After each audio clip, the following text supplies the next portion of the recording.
Buenas a todos y bienvenidos una semana más al canal de Cancha NBA. Y hoy llegamos al episodio número 100 después de 3 años de intenso trabajo. Y para ello, pues tenemos a un invitado que me hace muchísima ilusión que haya pasado por aquí a charlar un ratito de NBA, de baloncesto, de la vida. Y bueno, lo descubriréis a continuación. Él es Anthony Daimiel, uno de los mayores referentes en la comunicación de baloncesto y de NBA en España. Y como digo, pues nada, se ha pasado a hablar un poquito acerca de sus inicios, acerca pues de determinados temas, ¿no? Que relacionados con el baloncesto, con el deporte, pero bueno, también ha dejado interesantes reflexiones que yo creo que os van a gustar mucho. Como siempre, recordaros que os podéis suscribir por aquí. Cada día estamos más cerca de esos 1500 suscriptores y de un nuevo preguntas y respuestas. Y como siempre, y sin más dilación, vamos con el episodio de hoy.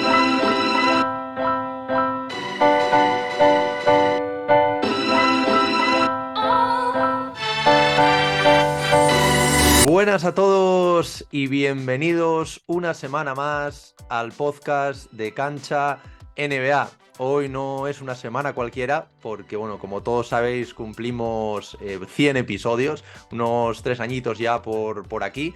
Y bueno, hoy nos acompaña un invitado muy especial.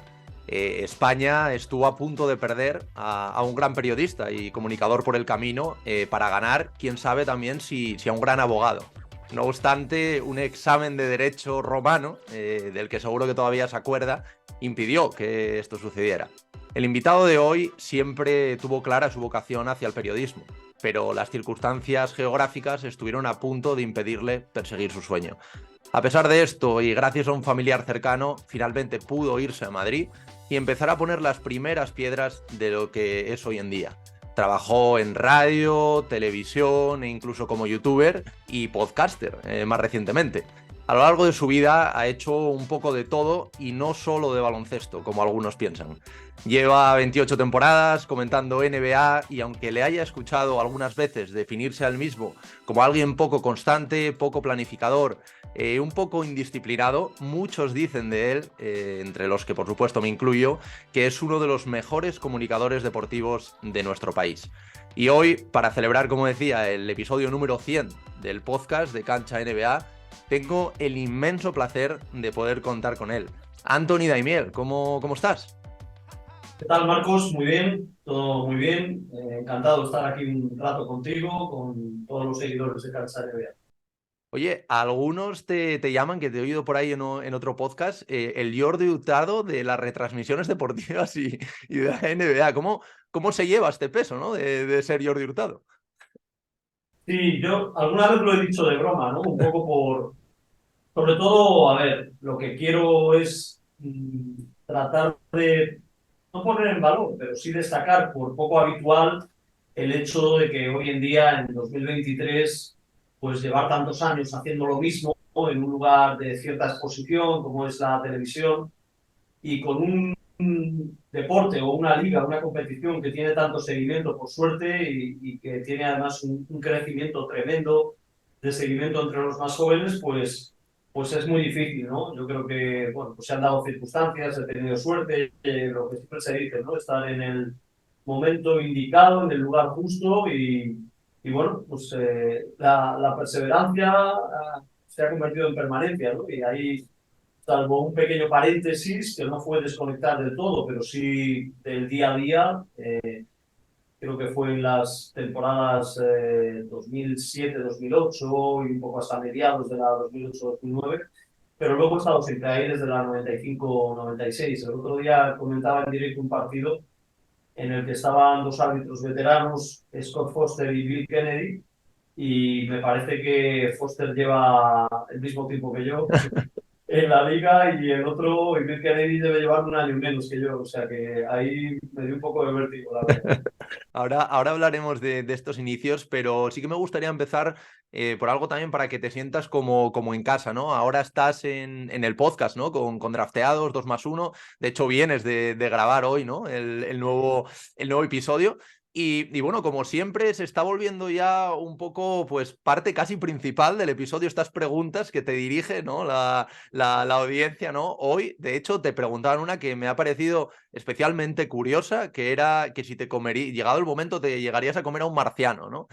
Entonces, bueno, esto ya lo has contestado, así que si alguien quiere escucharlo, que lo pueda escuchar en este podcast, pero me gustaría preguntarte otra, un poco para romper el hielo también, que he visto que os la han preguntado y al final, pues bueno, solo podéis hacer una semanalmente y me ha parecido muy curiosa y quiero saber un poco por dónde irían los tiros, ¿no? Bueno, un seguidor preguntaba que si tuvieras que pelearte con un jugador de la NBA actual, ¿con quién sería y con quién no sería ni por asomo? Pregunta complicada. Pues sí, es difícil. A ver, pelearse con un jugador de la NBA, sea quien sea, es difícil. Yo recuerdo que cuando, en mis primeros años de periodista, todavía no hacía ni NBA, en Canal Plus teníamos los derechos del boxeo y fue la época gloriosa de Tyson, ¿no? No fui con Holyfield, pero la época gloriosa de Tyson. Y alguna vez comiendo con compañeros, éramos una redacción pequeña, especulábamos riéndonos de que si por cuánto dinero seríamos capaces de saltar a un ring contra Tyson, ¿no? Y me acuerdo que un compañero dijo, bueno, por 1 millón yo saldría, pero me tienes que dejar un bate de béisbol. Entonces, claro, ahí sé que solo tengo un golpe, una oportunidad, ¿no? Bueno, pues esto con jugadores NBA es un poco lo mismo, ¿no? Quizás buscaría uno pequeñito, seguramente. ¿Un Chris Paul o algo así?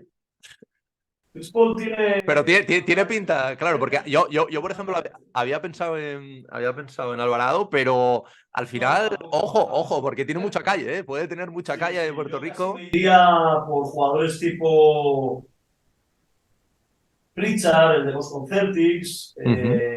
TJ McConnell de Sí, Indiana, algunos así. algo así, algo así. ¿Y con quién no te enfrentarías? Porque yo aquí tengo claro No. que, por ejemplo, Steven Adams sería alguien con el que no me gustaría tener que estar. Siempre que hay entrevistas o tests a jugadores NBA y les preguntan por el más fuerte, coinciden bastante con Steven Adams.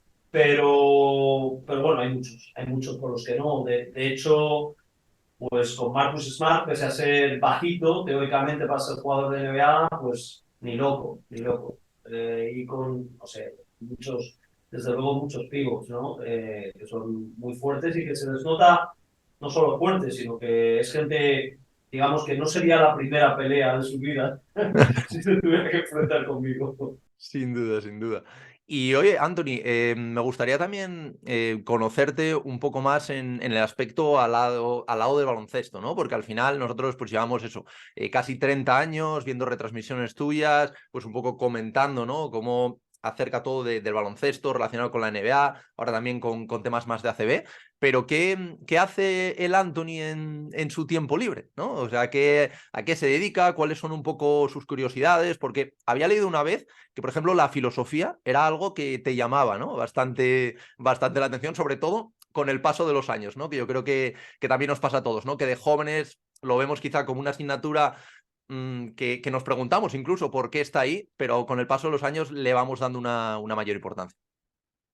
Sí, es muy interesante esto que propones, ¿no? Sobre, digamos, una conversación vital sobre lo que es la filosofía, porque lo que es el transcurrir de una vida de alguien, obviamente a la gente le pasan cosas diferentes, tiene vivencias diferentes, pero lo que es el paso de los años yo creo que tiene que ser una secuencia bastante similar en muchos casos, ¿no? Entonces yo, en mi época, digamos, en mi plan de estudios, filosofía era obligatorio en lo que era el BUP, el bachillerato, en segundo de BUP, es decir, con 16 años. Era asignatura obligatoria. Pero más que filosofía era historia de la filosofía. Y a mí siempre me ha gustado mucho la historia en general, pero me interesó más de lo que yo pensaba la asignatura. sobre todo por el contraste de escuelas que pensaban diferentes, siendo gente, entre comillas, sabia y tal, pero planteamientos, bueno, pues muy, digamos, muy esenciales de la vida eran absolutamente opuestos, ¿no? Y luego el determinismo, el indeterminismo, todo eso me llamó mucho la atención. No he tenido, bueno, hice como bien has dicho en la presentación, empecé Derecho y ahí había una asignatura de Filosofía del Derecho que, sin embargo, en primero no me atrajo tanto. Yo creo que era por los profesores que tenía, que no eran muy, no tenían mucho carisma, ¿no? Así decir. Pero luego, cuando he ido teniendo tiempo para leer, a mí me gusta leer tanto en prensa como bueno, pues, en internet, simplemente buscando cosas, historias. Cuando he tenido tiempo me ha interesado bastante la filosofía y es verdad que según pasan los años y va transcurriendo la vida, cobra más importancia. Yo creo que para encontrarle el sentido a las cosas que tú crees que empiezan a ser reales y que a lo mejor no caías tanto en ellas cuando eras más joven y viceversa. También empiezas a descartar cosas que no te parecen relevantes por la edad y que parecían que eran lo máximo cuando eras joven. Cuando eras joven. Entonces, esto sí me interesa, pero yo, bueno, yo soy un gran buceador de Internet y siempre para cosas que me despiertan algo de interés. O sea, no, digamos que mi perfil no es un gran perfil para TikTok, por ejemplo, ¿no? De lo de ir pasando y que me vaya llevando a cosas así. No, no soy un perfil de eso, pero sí soy un perfil de entrar en una publicación o en inglés o en español, que cosas que me vayan interesando, veo otra que me puede interesar o de repente estoy leyendo un diario español digital y leo un artículo que me despierta curiosidad sobre un tema sobre el que no sé demasiado y de repente empiezo a buscar cosas sobre ese tema, ¿no? Esto me pasa bastante. Y ahora el transcurrir un poco del día a día pues tiene que ver con la NBA de Movistar Plus, que hay 3 o 4 días a la semana que se van en eso, ¿no? Retransmisiones, la preparación y luego la emisión del programa Generación NBA. Hay otro día, como también has dicho, los martes, pues más dedicado al podcast. Y bueno, por suerte, porque me siento bien por haberlo hecho y voy encontrando un poco, me ha costado, pero voy encontrando lo que buscaba, pues me he ido quitando de algunos compromisos laborales. Durante algunos años pienso que estaba trabajando demasiado por el síndrome del autónomo, de que uno piensa, está todo tan mal que cómo vas a renunciar a algo. Pero, pero bueno, no renuncié durante años y llegó el momento para empezar a renunciar y tener más tiempo para ti, para las cosas que te gustan, para tu familia y bueno, y ahora se me va mucho más en eso, ¿no? En mi hijo y en hacer, bueno, pues ahora, por ejemplo, como curiosidad te digo, que esto no lo he contado prácticamente en ámbito público, a mí el tenis, yo vivía en Valladolid, ¿no? De niño, Ujú. adolescente, y el tenis apenas podía jugarlo en Valladolid, porque en Valladolid había muy pocas pistas municipales, tampoco había mucho club privado, Ujú. había unas instalaciones de todos los trabajadores de Renault, que era media ciudad, y ahí sí había pistas, pero no era el caso de mi padre, entonces no podíamos acceder ahí. Entonces podía jugar muy poco. Y entonces jugaba siempre que venía a Madrid a ver a primos, a tíos y tías, y jugaba algo aquí y en vacaciones, que de repente íbamos a un hotel en la costa, en el Mediterráneo, y ahí jugaba un poco. Y se me daba bastante bien con 11 12 años. Bueno, pues fueron pasando los años, jugué hasta los, yo creo que hasta los 17 18 jugué, pero ya te digo, en vacaciones y Semana Santa, Navidad, en verano. Y nada, y luego dejé de jugar. Cuando empecé ya, me vine a Madrid y eso, dejé de jugar. O sea, desde los 19 o 20 años no he vuelto a jugar hasta, hasta septiembre. Que bueno, que me ha dado por ahí y lo he cogido con un gusto y con bastantes ganas y ansiedad incluso, y estoy picado ahora con el tenis, estoy encantado. O sea, que vienes a ser el reemplazo natural de Rafa Nadal, ¿no? Ahora que, que parece que el Balear se va a retirar, ¿no? O eso ha dicho. Bueno, Es un deporte fantástico para practicarlo, muy exigente. La gente, claro, unos por edad, otros porque, bueno, pues al final es menos exigente, han derivado al pádel. Yo he jugado más estos últimos años porque al tenis no he jugado nada, pero al pádel a veces con gente del trabajo he jugado, pero me gusta mucho más el tenis y bueno, entiendo la afición que hay en España, que obviamente está impulsada por los éxitos de Nadal, ahora de Alcaraz, pero es un gran deporte, ¿no? Es uno de los deportes que más me llenan. ¿Y el baloncesto? ¿Juegas algo aparte de alguna pachanga, un poco en redacción? Menos, Poquito, ¿no? menos de lo que me gustaría. A mí siempre me ha gustado mucho jugar, me ha parecido para practicar de los deportes más divertidos que hay. Eh, y bueno, ha habido durante años, o en estos últimos años, no he encontrado tanto, a veces el tiempo, otras veces la gente con la que buscar pues un día, una hora para todas las semanas jugar los mismos. Mi profesión está llena, y no me excluyo además, de malquedas, de gente que de repente se compromete a algo y luego empieza a fallar, ¿no? Por lo tanto, he jugado menos de lo que me gustaría. Me gustaría mucho, bueno, aunque fuera pues, ir a tirar unos tiros sin mucha exigencia, pero me gustaría, y no descarto, vamos a ver después de verano, a ver si sigo teniendo tiempo libre, pues poder concretar algo para alguna cita que sea. O sea, se va a ver el Anthony más deportista, ¿no? Por lo que estoy viendo, Bueno, multidisciplinar además. es uno de los objetivos. Yo siempre me gustó mucho hacer el deporte, pero digamos que desde el 2008-2009 hasta ahora, pues han sido 12 13 años que me he dedicado absolutamente a trabajar o a prepararme para mi trabajo y yo creo que ha sido una decisión seguramente equivocada, pero bueno, es donde me ha llevado, ¿no? Un poco el desempeño laboral, lo que yo pensaba en cada momento, y he abandonado bastante eso. Y ahora sí me gustaría tener un poco más de actividad en ese aspecto. Y Anthony, como decías antes, son muchos años, ya más de 30 años, 28 años retransmitiendo NBA. Sí que me gustaría preguntarte un poco por cómo mantiene uno las ganas, ¿no? Y la ilusión, porque, por ejemplo, a mí mismo, que llevo 3 años con este proyecto, es un proyecto que a mí me apasiona. Y cada día que te levantas, pues quieres generar más contenido, quieres buscar a quién entrevistar, pero sí que es verdad, y yo creo que el que diga que no miente, que hay algún día que te da un poco más de pereza, ¿no? Y que a lo mejor pues hacer el podcast no te apetece tanto, editarlo no te apetece tanto. Entonces, claro, me imagino que en un perfil como el tuyo, Anthony, que lleva, pues vamos, eso, desde los 90, que la gente no se da cuenta que viste a Jordan ganar anillos, que esto es algo increíble. Entonces, ¿cómo llevas esto? ¿Cómo te reinventas, ¿no? Para seguir un poco teniendo esa ilusión, ¿no? Pues mira, no le voy a dar mucho mérito, porque yo creo que lo que más me facilita el trabajo y mantener la ilusión, la motivación, son dos cuestiones básicas. Una, que me sigue como aficionado, como espectador, me sigue gustando mucho la NBA. Es decir, cuando no trabajo, hago sacrificios también en cuestión de horario para ver partidos en directo, si me interesa mucho. El partido de esta noche, hoy estamos grabando esto un martes, pues el partido de esta noche no lo tengo que hacer yo, no lo comento, pero tengo unas ganas locas de verlo. Es verdad que contribuye a que mi trabajo pueda ser mejor si lo veo en directo, siempre es más duro verlo diferido, pero yo como aficionado quiero verlo.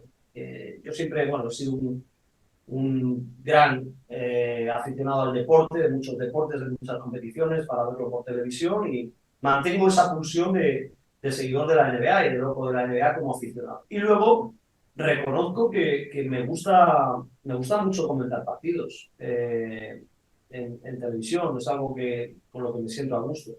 Por lo tanto, eso ha facilitado mucho, ¿no? Pero es obvio y es muy importante que la gente que no trabaja en esto, no tiene actividades relacionadas con la comunicación y el deporte, eh, quizá lo vea de otra manera diferente, pero que sean conscientes de que cualquier actividad laboral, por muy vocacional, por mucho que te guste, te acaba generando pues esa pereza en algunas ocasiones, ese disgusto, hay días que no los tienes para trabajar y eso no deja de ser una obligación. Al final, una actividad más o menos laboral o un compromiso, pues es una obligación, ¿no? Y hay días mejores y días peores y siempre cuesta, pero obviamente estas otras cuestiones que te he dicho favorecen mucho, ¿no? El día que te cuesta, pues que sean menos costosos, ¿no? Si al final te gusta ver el partido, si te gusta comentar.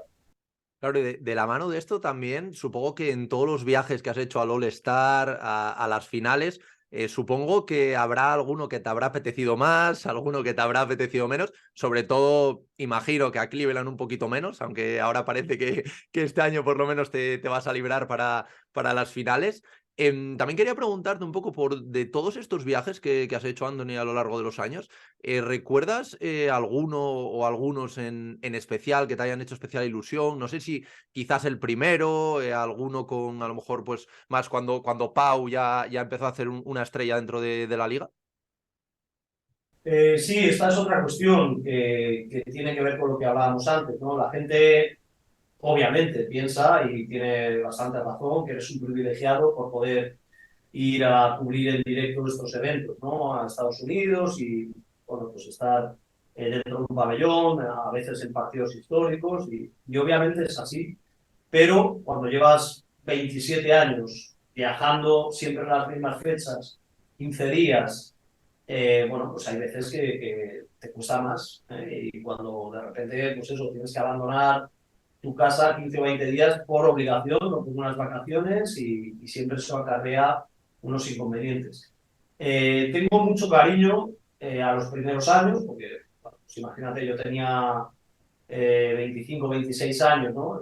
La primera temporada, Seattle, que fueron mis primeras finales, los Bulls contra los Sonics. Seattle fue una ciudad que me volvió loco, me encantó. Chicago me gustaba mucho. Luego, a nivel deportivo, las finales de Chicago y Utah fueron tremendas. También el primer All-Star, los primeros All-Star o alguno así destacado, como el último de Jordan, pues también tienes un buen recuerdo, independientemente de la ciudad. Pero ha habido inconvenientes. Por ejemplo, después del suceso de las Torres Gemelas, ¿no? El 11 de septiembre, ahí eso influyó muchísimo, porque los viajes se volvieron mucho más incómodos, mucho más. Antes era relativamente cómodo llegar a un aeropuerto de tráfico importante, como Nueva York o yo que sé, Atlanta, y llegar y pasar inmigración, aduana y tal, pues era una cosa relativamente sencilla, no había tantas colas. A partir de ese suceso, pues empeoró todo. Y al final, oye, no dejan de ser a veces trayectos de 20, desde que sales de tu casa hasta que llegas al hotel de destino, son 22 horas, ¿eh? Y si te toca un mal asiento, si no tienes facilidad, como es mi caso, para dormir en el avión, bueno, pues es duro, y sobre todo con el paso de los años. He tenido fases en las que he recuperado el gusto por ir a las finales, otras fases en las que me costaba más. Yo creo que desde el segundo anillo de Pau, desde 2010, hasta que aparecen los Warriors, hasta el 2015, ahí hay 4 años, que es verdad que fueron las finales de Miami, pero esos viajes me costaban más, ¿eh? Luego he retomado un poquito el gusto después, porque San Francisco me gusta mucho, y bueno, pues no sé, en general, desde luego, he sido alguien con mucha suerte por trabajo, por motivos laborales, haber conocido tantos lugares, ¿no? Y bueno, pues mira, esto tiene una cosa buena también, que es que yo nunca he ido de vacaciones a Estados Unidos. Ha sido como 40 veces o 50 veces a Estados Unidos, pero nunca de vacaciones, ¿no? De vacaciones he buscado otras cosas, sí. ¿Y qué te parece Denver? Que ya tenemos el primer destino. Creo que has estado ya, si no me Sí, equivoco, pero hace muchos años, ¿no? sí, en uno estar hace años. Mira, es una cosa curiosa que yo no puedo, por olvido y por paso del tiempo, no puedo explicar. Pero yo creo que de todos los destinos en los que he estado, tanto por finales como All-Star en Estados Unidos, es del que menos recuerdos tengo. Y no tiene nada que ver con ser una ciudad peor o mejor, porque las hay peores, Oklahoma City, Cleveland, Indianápolis, yo creo. Yo creo, o sea, me suenan en el recuerdo que son peores destinos, pero yo que suelo tener bastante memoria para recordar de cada sitio, no tengo casi recuerdos de Denver. Es verdad que fueron 3, 4 días, un All-Star, pero solo me acuerdo de que me llamó la atención que había restaurantes con terraza. Era febrero, por lo tanto debía hacer frío, pero había muchos restaurantes o bares con terraza, y aquí no se veía apenas calefactores de terraza, luego se han visto mucho más. Y allí era muy generalizado y me llamó la atención, y también que había un tranvía por el centro de la ciudad, pero no recuerdo prácticamente nada más. O sea, me crea una inquietud, porque yo me acuerdo de cenas, por ejemplo, de sitios donde he ido a cenar en algunas ciudades, aunque sea hace muchos años. Me acuerdo de Solid City en los 90, no sé, de Indianápolis en el año 2000, de sitios donde ir a comprar, a cenar, pero de Denver no me acuerdo de nada. Es un misterio, no sé, pero bueno, ahí Bueno, estaremos ya el día 30, aterrizamos. igual este año vas y ves cosas que te recuerdan, ¿no? Lo típico que ves cosas, Puede sitios que has ser, eso estado, pasa. ¿no? Sí, sí, sí, eso Y tener pasa. algún flashback de Sí, cosas sí, sí. que han pasado. ¿Y cómo vais a llevar la supuesta diferencia entre una ciudad como Denver y supuestamente Miami, ¿no? Porque creo que son dos ciudades completamente diferentes, ¿no? Sí, sí, pero bueno, bien, el contraste está bien. Yo, hasta ahora en mi vida no he tenido demasiados problemas en altitud. He llegado a estar bueno, en Cuzco, en Machu Picchu, en sitios de Perú que tienen bastante altitud Es verdad que me informo siempre antes y tomo todas las precauciones, ¿no? Y hago lo correcto, lo que se recomienda, pero me ha ido bien, no he tenido problemas y cuando estuve en Denver, ya te digo que no me acuerdo de nada, con lo cual no me debió afectar. Y bueno, y luego sí, o sea, por ejemplo, mi compañero Ville Jiménez sí está más preocupado por el cambio así de 1.600 y pico metros a nivel del mar, pero yo no, de momento no me preocupo por eso, como él me ha insistido mucho y ya vamos teniendo una edad, estuve buscando y vi que en plan de infusiones, porque claro, yo en Cuzco, cuando aterrizas en Cuzco, en el finger ya de salida del avión, te ofrecen mate de coca, ¿no? Para precisamente compensar todos los efectos de la altitud. Pero, pero no, como eso no lo podemos llevar, ni sé cómo conseguirlo aquí, miré que infusiones de ginkgo biloba iban muy bien. Así que voy a ir a un herbolario, me voy a comprar y me voy a llevar, por si acaso. Perfecto, perfecto.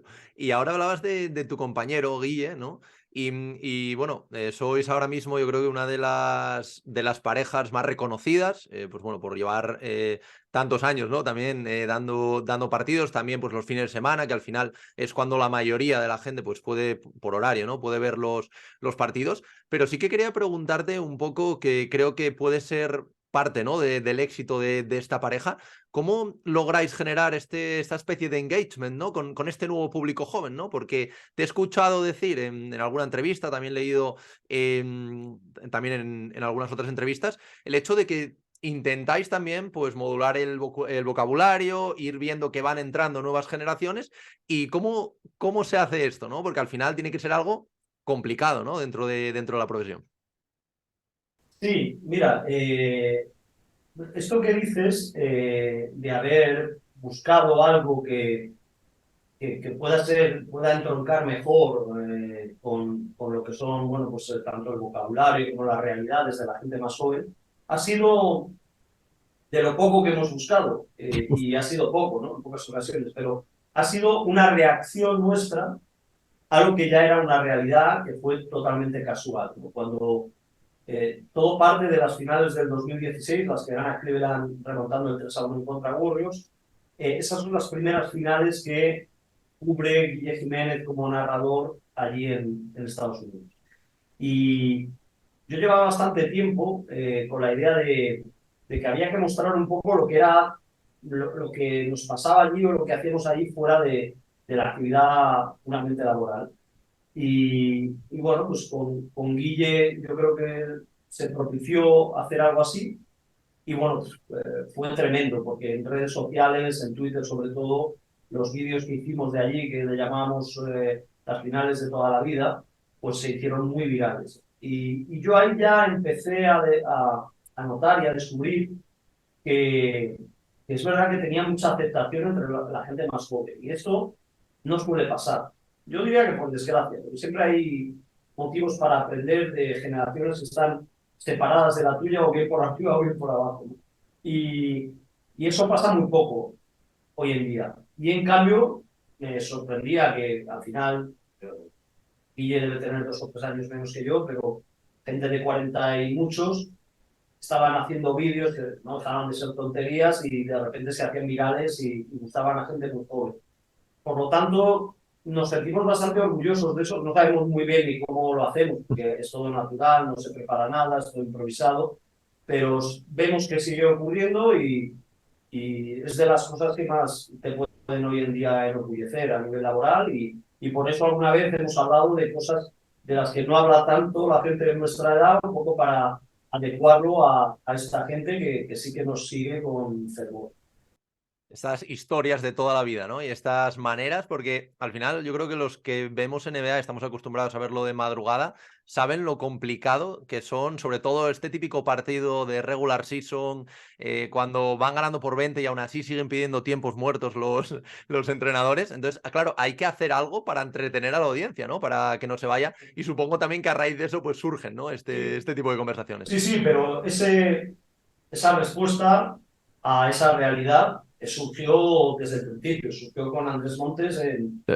en el año 95, la temporada 95-96, y además fue Andrés Montes el que más o menos propuso o dijo allí en lo que era Canal Plus que había que tener un estudio precisamente para aguantar en los tiempos muertos, porque en esa época la señal del partido de repente te la cortaban y se iba a negro porque ellos metían su publicidad estadounidense y te quedabas aquí sin nada, ¿no? Y bueno, él vio que con un estudio pues se podía más o menos tratar de aguantar o entretener a la gente en esos tiempos muertos, como dices, de una temporada que es muy larga y que, bueno, pues al final yo creo que hay que agradecerle a la gente que en un partido de octubre o noviembre, quedando todavía 70 y tantos por delante, esté de madrugada, ¿no? Viéndonos y escuchando. Sí. Hablabas ahora de este inicio, ¿no? Creo que fue temporada 95-96, ¿no? Si no me equivoco, la vuelta de Michael Jordan, el inicio del segundo de los Three-Peat. ¿Cómo fue tu llegada, tus primeros días, tu primera temporada? Cuéntanos un poco también, supongo que habrá millones de diferencias, de hecho incluso creo que las dos primeras temporadas no había ni siquiera internet, para que la gente se ponga un poco en contexto, porque antes decías, ¿no? Que te gustaba mucho trastear, ¿no? Por internet. ¿Cómo ha cambiado, ¿no? Desde que tú llegas a la NBA, porque ya no es la liga, el juego, los jugadores, sino todo lo que conlleva dar cobertura, ¿no? A esto. Sí, era una competición mucho más alejada de nosotros, ¿no? Obviamente, al no haber internet, yo creo que la prensa española tanto especializada como la prensa deportiva que atendía a la NBA era muy buena. Yo creo que había mucho nivel en los 80 y con todas las dificultades que había se daba muy buena información. Había colegas y compañeros que de repente viajaban y se tiraban 2 o 3 semanas en Estados Unidos entrevistando, haciendo crónicas para irnos dando a conocer una liga que era muy desconocida, porque eh, claro, hay que tener en cuenta que aquí, hasta el año 87, hasta la temporada 87-88, no se ven prácticamente partidos, se ven muy pocos partidos. En directo no sé si se ve alguno, pero poco, todos eran en diferido, con días o semanas de diferido. Entonces se veía de repente un partido de las estrellas, los partidos de las finales con algo de diferido. Y en la 87-88 Televisión Española empieza con un programa semanal, los viernes por la noche, cerca de las estrellas, que te daba un partido cortado. Era un partido o del jueves por la noche o de algún día anterior, y bueno, pues te lo iban ofreciendo y ahí ya sí que empezamos a consumir más NBA y a identificar a jugadores según los veíamos. Pero hasta entonces nada. Y cuando yo empiezo, bueno, por resumir, ¿no? Porque si no sería muy largo, pero lo primero es que yo soy un chico de 25 años que me dicen, "Oh, vas a comentar 3 partidos por semana. 2 en Sportmanía, que era un canal que sería lo equivalente al que es el Movistar Deportes de ahora, ¿no? Y los partidos de lo que sería ahora Vamos, por ejemplo, que era Mm. Canal Plus, pues esos los hacía Santi Segurola. Yo hacía 3 en lo que era deporte.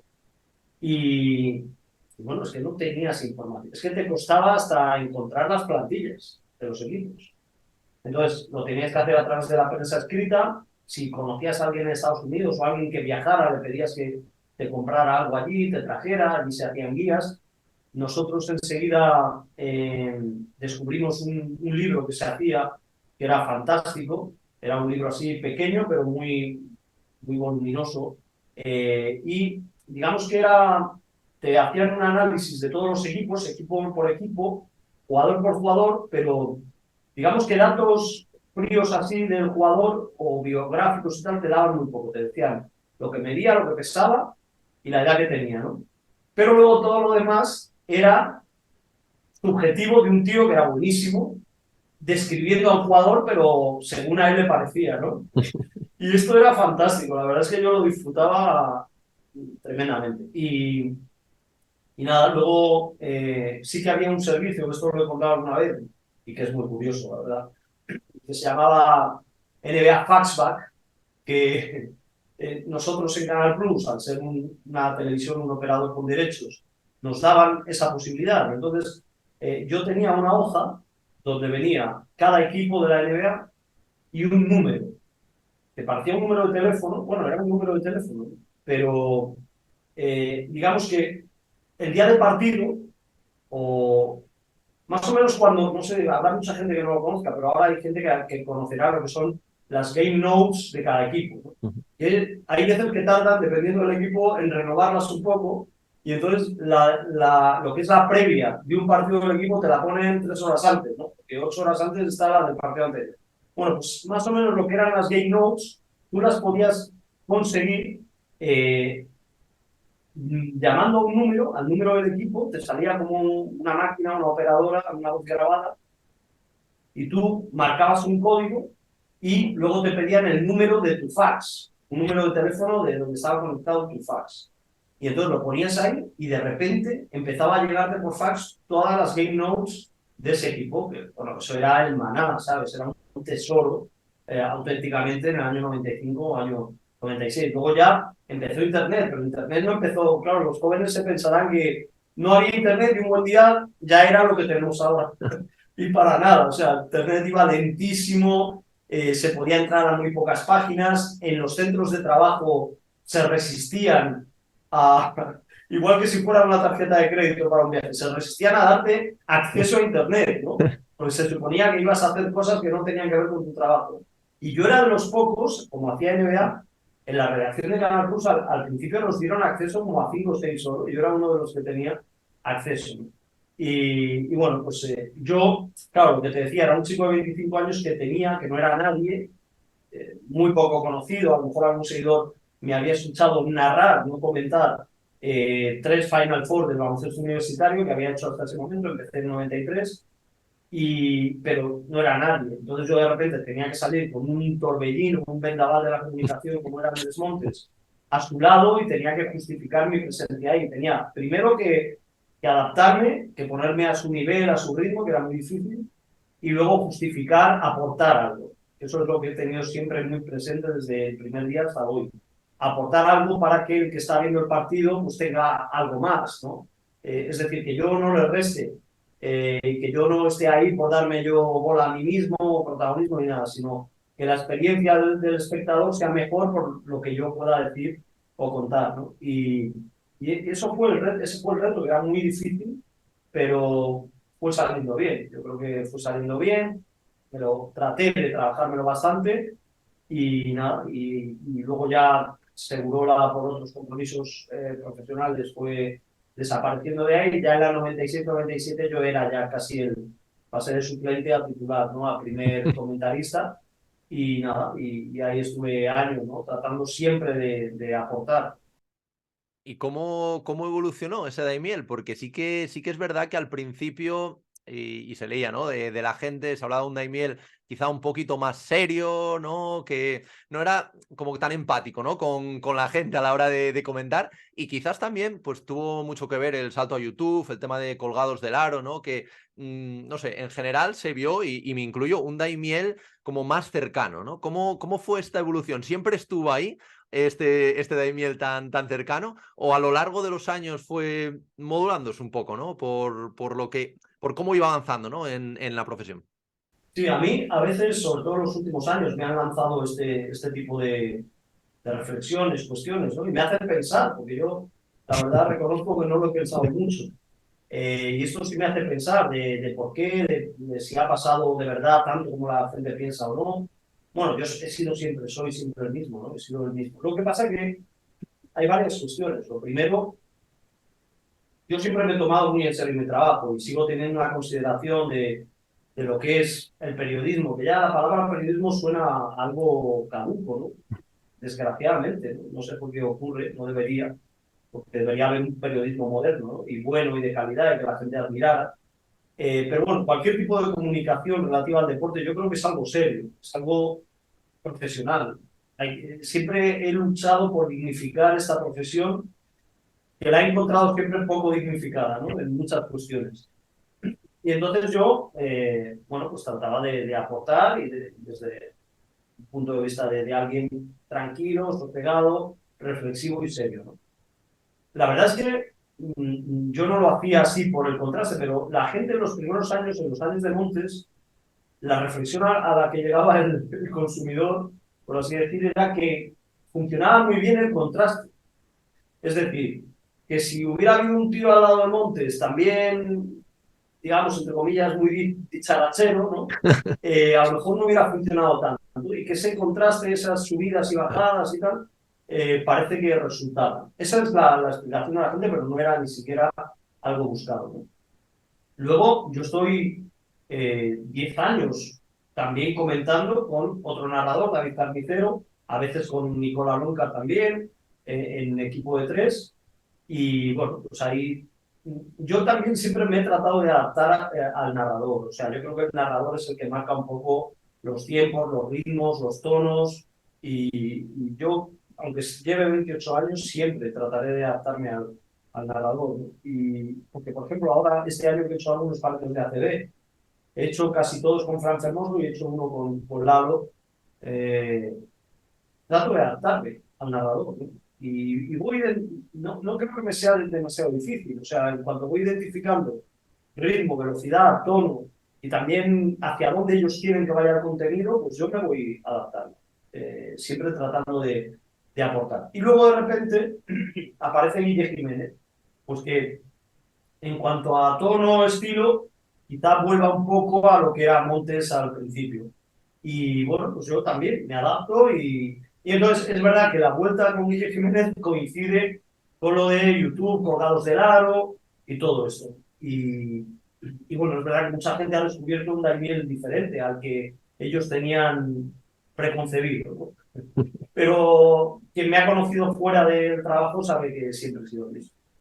Ujú. Sí, yo, o sea, lo decía un poco por eso, ¿no? Porque al principio también, quizás por el contraste, ¿no? Con Andrés Montes, pues se veía un poco más la diferencia, ¿no? Pero claro, es que estabas hablando de Montes que siempre estaba arriba, era imposible, era como un torbellino, ¿no? De la comunicación. Y ya por ir acabando, sí que me gustaría preguntarte, Anthony, un poco, por si nunca te ha surgido, no sé si dentro de Canal Plus, Movistar, la oportunidad un poco de, o no sé si se ha pensado dentro de la cadena, de irse a Estados Unidos, ¿no? A comentar, porque al final pues, es alguien que está en España y que sigue la NBA como yo, como miles de personas en este país, sabe lo que es tener ese horario, ¿no? Porque para nosotros, pues que tenemos nuestro trabajo, tenemos que intentar dormir antes, dormir después es complicado. Pues no me quiero ni imaginar para un narrador, ¿no? Que también se lo tiene que preparar antes. Entonces, nunca surgió la posibilidad o se planteó, ¿no? Siquiera la posibilidad de durante, pues no sé, de octubre a junio, que a lo mejor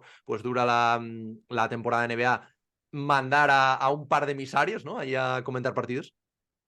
Sí, nosotros te confieso que en algunas ocasiones lo llegamos a pensar. Nunca lo propusimos Ujú. porque además estábamos seguros que nos hubieran dicho, mira, estos quieren irse allá a vivir y tal, y como reyes. Pero yo, fuera de lo que es mi caso, la experiencia de 28 años me lleva a pensar que creo que hubiera sido bueno hacer. Eh, Desde el punto de vista empresarial, y del producto. Creo que hubiera sido muy bueno, porque si en el caso de la época aquella, si nos hubieran llevado a vivir a New Jersey, ¿no? Que era donde estaban los estudios centrales de la NBA, y nos hubieran llevado allí a vivir, a New Jersey o a Nueva York, hubiéramos hecho. Montes y yo hicimos durante varias temporadas, no recuerdo ahora cuántas, 5 partidos por semana, que era una barbaridad. Pero luego, obviamente, no podíamos hacer eso, porque trabajar de madrugada a ese nivel era matador y nos fueron reduciendo el número de partidos. Pero si hubiéramos vivido allí, hubiéramos hecho 10 años, 5 o 6 partidos por semana y además hubiéramos adaptado muy bien lo que supone la experiencia de vivir allí a las retransmisiones. Hubiera sido un ingrediente más, yo creo, enriquecedor, y hubiera sido un recurso magnífico, fantástico. A efectos de gastos, bueno, pues hubiera habido más gasto para la empresa, pero viendo otros gastos que ha habido y que hay y que habrá, pues no hubiera sido nada que se hubiera sentido en las cuentas, ¿no?, de toda la empresa anuales. Por lo tanto, se podía haber hecho, pero nadie se lo planteó y ya digo, si lo hubiéramos planteado nos hubieran dicho que qué listos son estos, ¿no? Pero mira, por desgracia, el corresponsal es una especie en extinción, pero la vida de corresponsal tampoco ha sido pues no sé, un camino de rosas para nadie, ¿no? Ni siquiera los corresponsales en Nueva York, Roma, Berlín, Buenos Aires, pues al final la vida del corresponsal es dura. Estás apartado de tu familia, estás con el horario totalmente opuesto a la gente con la que quieres seguir manteniendo relación aquí, digamos que también te desenraízas un poco de todo lo que pasa en tu país, ¿no? O sea, al final hay unos costes, ¿no? Pero se entendía originalmente que esto era en beneficio de lo que ibas a contar, lo que estabas viviendo. Y yo creo, insisto, hubiera sido bueno. Hoy en día, con el avance de las tecnologías, pues yo creo que pensarían que es todavía menos eficiente que antes, por lo tanto lo veo muy complicado, pero ya digo, aunque no hubiera sido yo, si yo hubiera sido el director y hubieran sido otros los que hubieran tenido que comentar, yo lo hubiera planteado, porque hubiera sido muy bueno para la NBA y para, en este caso, la compañía, ¿no?, la televisión. Sí, es que es algo que llevo años, ¿no?, preguntándome, y de hecho se pasó Guille por el podcast también hace, yo creo que como un año, y también se lo pregunté, ¿no?, porque creía que era bueno, ¿no?, para los narradores también, para el horario. Y ya por último, Anthony, sí que me gustaría que comentaras una cosa que pusiste en Twitter, creo que fue como hace un año, relacionada con una firma, con un pasaporte. No sé si lo recuerdas ahora mismo, y que te hace ser el precursor quizás de la palabra padre, utilizada más allá de lo que es un propio padre, ¿no? Que últimamente pues se está extendiendo mucho, pues por ejemplo ahora con el fenómeno de Fernando Alonso, ¿no?, de padreando, o de llamar a otra persona padre. ¿Puedes contar esto? Porque me parece algo bastante curioso, ¿no?, cuando lo pusiste, y de hecho me acordé, ¿no?, a la hora de preparar la entrevista. Sí, no sé si, a ver si doy con ello, ¿eh? Porque creo que te refieres a un autógrafo Autógrafo de Pablo Milanés, a creo que Pablo era. Milanés, Eso es, eso efectivamente. es. Sí, bueno, a mí era un músico que yo había seguido, me gustaba, y yo no soy mucho de pedir ni fotos, no soy gente que tiene muchos ídolos, y no he sido mucho de pedir autógrafos, ni fotos, ni firmas. Pero me dio por ahí, me lo encontré en un aeropuerto, lo vi ahí, estaba sentado en un banco del aeropuerto con la que era su pareja en ese momento, y, y pensé en pedirle un autógrafo, pero no había nada.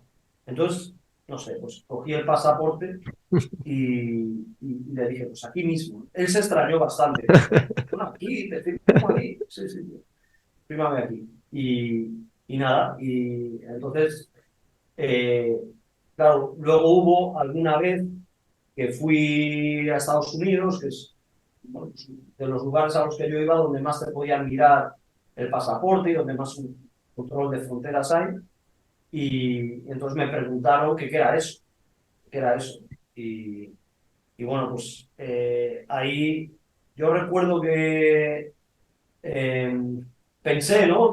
Digo la verdad, pero siendo un artista cubano, entrando de Estados Unidos, con un poco las relaciones bilaterales tradicionales entre esos dos países y tal. Y me parece, ¿no? Me parece que dije lo de mi padre, ¿no? Que había firmado ahí y tal. Bueno, a ver, son cosas que uno hace en una locura y tal, pero que te pueden...